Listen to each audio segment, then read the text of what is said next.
Greetings, dear viewer, and welcome to Purposes Crossed, where I hope that people who are called by Jesus for different purposes cross paths and exchange ideas. In this video, we continue with our series of devotions on the Psalms, and today we are dealing with Psalm 21. Those who edited and organized the Psalms did not do so without thought. We saw in the video on Psalm 20 that it was a psalm of prayer for blessing on the king. The entire psalm was devoted to expressing the singer's petitions on behalf of the king as he went out for battle against his enemies. And if we wondered what happened to those prayers, we just need to look at Psalm 21. Psalm 21 is a psalm that expresses thanks to God for having given the king victory in battle. According to the psalm, God has granted the king his heart's desire and has given him the request that he made. God has given the king long life, which can only mean success in battle. And verse 7 expresses a deep confidence when David sings, "For the king trusts in the Lord, and through the steadfast love of the Most High he shall not be moved."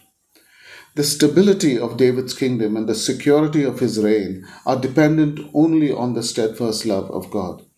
And because he knows God's love is steadfast, David trusts him. But when we reach verse 8, we face a conundrum. Till verse 6, the king was referred to in third person, with God being referred to in the second person. But now, from verse 8 to verse 12, who is being referred to in the second person? Is it God or is it David? Are the enemies spoken of David's enemies or God's?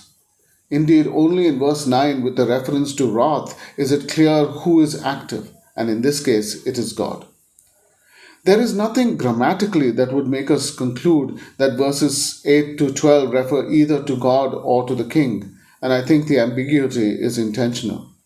The king was God's representative and is closely identified with God. The king's purposes align closely with God's when it comes to the nation, and the actions of the king could be considered to be the actions of God. But since Psalm 21 follows Psalm 20, we can conclude that these middle verses actually refer to the king. But when we look at it in this light, we see one more perplexing aspect.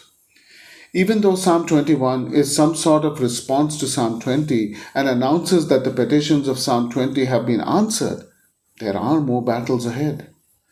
And this middle section now uses the answered petitions of Psalm 20 to declare the certainty that other petitions would also be answered.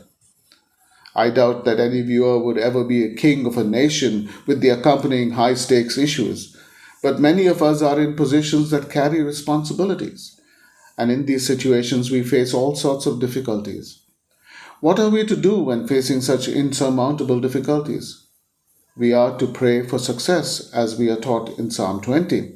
If God can answer the big prayers, He can surely answer the smaller prayers that we bring before Him. The smallness of our prayers, that they do not have any national or international significance, should not deter us from making our requests before God. But we are also expected to make it public when our prayers are answered. Our testimony to God's faithfulness is crucial to boost the faith of other Christians, for we encounter too much negativity and are exposed to too much pain and suffering in the world.